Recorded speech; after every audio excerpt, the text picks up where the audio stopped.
ငါးတန်းလန်ရင်တော့ငါးနတ်ရမှာပဲကျုပ်သားကိုတော့ငါးနတ်နဲ့မပြောနဲ့ကျုပ်သားကပညာနဲ့ပဲထွက်တာလွန်ခဲ့သောအနှစ်20အေယာဝတီမြေကမ်းဘေးရှိရွာကလေးတွေပါဖြစ်သည်မိုးတက်မုန်တိုင်းထန်သောညတည၌မြေကမ်းသားရှိဇရက်ပြက်လေးတစ်ခုအတွင်မှာကလေးငိုတန်ကို90ဦးပဟိန်ကြားလိုက်ရသည်တွားကြည်ရာမိဘမဲ့အဖြစ်စွန့်ပစ်ခံထားရသောမွေးခင်းစကလေးငယ်လေးတူလူပြိုကြီးဦးပဟိန်သည်ထိုကလေးငယ်ကိုကံကြမ္မာကပေးသောလက်ဆောင်ဟုမှတ်ယူကာမိမိ၏ရင်သွေးရင်းကဲ့သို့မွေးမြူရန်ဆုံးဖြတ်ထိပ်ပြီး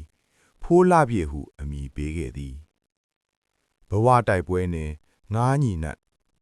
ဥပဟိန်၏တနေ့တာသည်နနက်3နာရီမြေကမ်းသားတွင်ငားတိုင်ဆင်းခြင်းမှစတင်သည်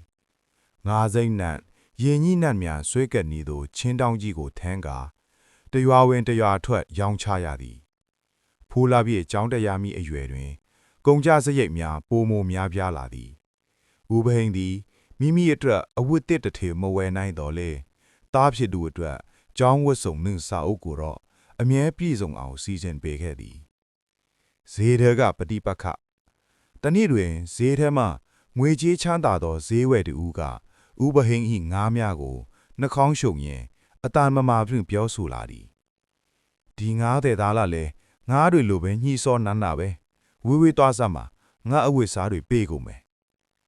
အေးဆေးတတ်သောဥပဟိန်သည်ထိုစကားကိုကြားတော့ဒေါသကချောင်းချောင်းထွက်သွားသည်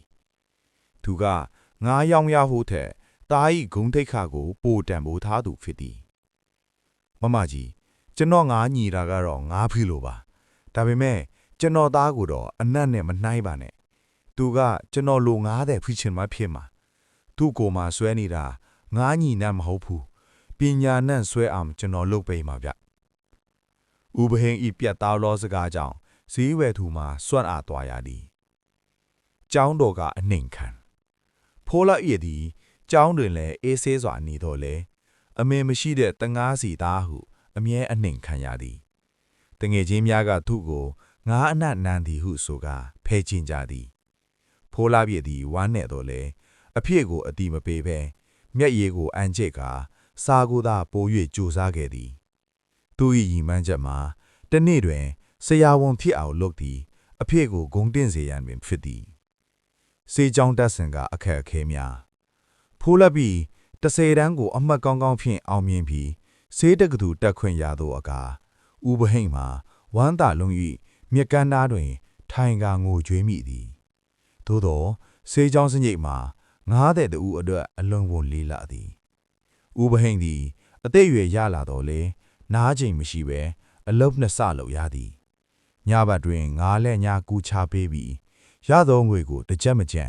သားစီသို့ပို့ပေးသည်တခါတလေစားငံရည်စည်းပြီးပေါင်မုတ်ချောက်စားကာပိုက်အောက်ခံရတော့လေသားအသွားဆိုရင်သူပြုံးနိုင်ခဲ့သည်သားဖြစ်သူရဲ့အတိတ်မှုရန်ကုန်တွင်ကျောင်းတက်နေသောဖိုးလာပြည်သည်လည်းအဖြစ်ကိုအားနာလွန်လာသည်တငယ်ချင်းများလှည့်လျှောက်စားတောက်ချိန်တွင်သူကကျောင်းဆောင်ထမင်းကိုသာစားသည်အဖေပို့ပေးသောငွေများကိုအလဟမဖြစ်အောင်ဖတ်စာအုပ်အဟောင်းများကိုသာဝယ်ဖတ်ပြီးစာကိုနေမအားညမနာကြိုးစားခဲ့သည်တခါကအိမ်ပွန်လာချိန်တွင်အဖေ၏ခြေပွားများရေစားပြီးအသားကွဲနေတာကိုတွေ့ရသောအခါဖိုးလာပြီးရင်ကွက်မကက်ခံစားရသည်အဖေကျွန်တော်အတွက်တိတ်မပင်ပန်းပါနဲ့တော့ကျွန်တော်ကျောင်းမှာအချိန်ပိုင်းအလုပ်လေးရှာလုပ်ပါမယ်ဥပဟိန်ကသားရဲ့လက်ကိုစုပ်ကွင်ရင်မလုပ်ပါနဲ့သားရဲ့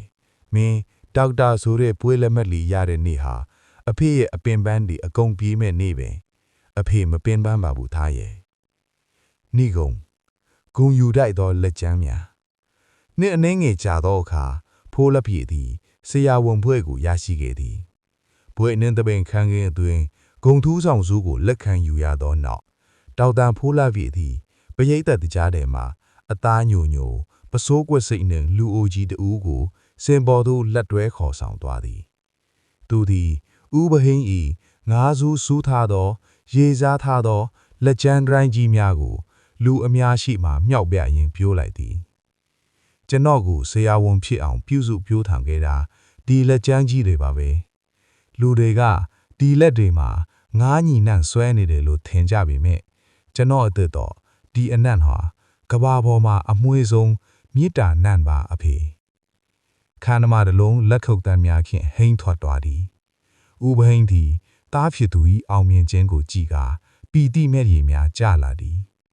မြေကမ်းနာကငားတဲ့ဘဝမှာဆရာဝန်တယောက်ကိုမွေးထုတ်နိုင်ခဲ့တဲ့ဥပဟိန်၏မြစ်တာလိုင်းလုံးများသည်အောင်မြင်ခြင်းကမ်းပေကြီးသို့ဆိုက်လောက်သွားပါတော့တယ်